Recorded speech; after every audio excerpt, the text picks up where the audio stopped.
Hello friends, so now I am going to tell you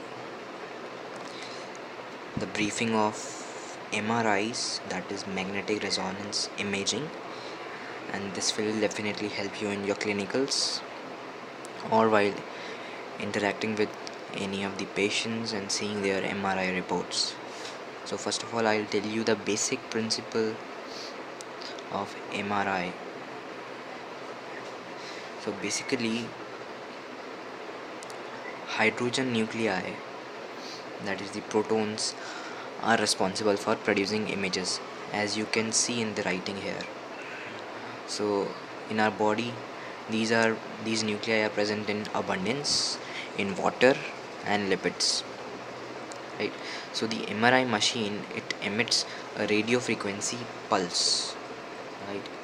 This radio frequency pulse excites the nuclei, hydrogen nuclei, and these nuclei then de-align.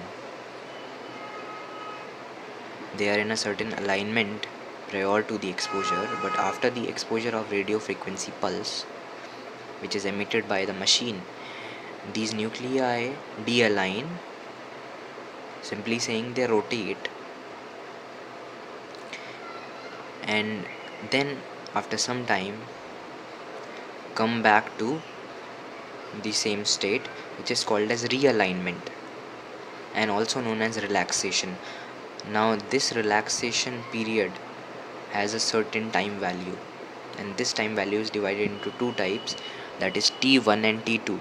You must have seen, आपने ज़रूर देखा होगा MRI reports में T1 weighted या T2 weighted लिखा होता है.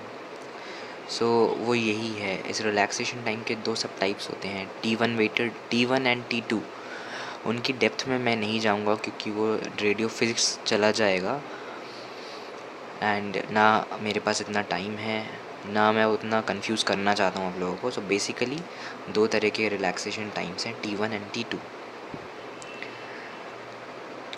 उसके बाद जब एक्साइट होने के बाद रिलैक्सेशन टाइम हो गया, उसके बाद वो अपने नॉर्मल स्टेट पे आ गए, उस टाइम वो एक न्यूक्लियाई रेडियो सिग्नल एमिट करते हैं, एंड वो सिग्नल मशीन में जो कॉइल्स होते हैं वो डिटेक्ट कर लेते हैं, लोकलाइज कर लेते हैं, एंड वो इमेज की फॉर्म में हमें दिख जाती है.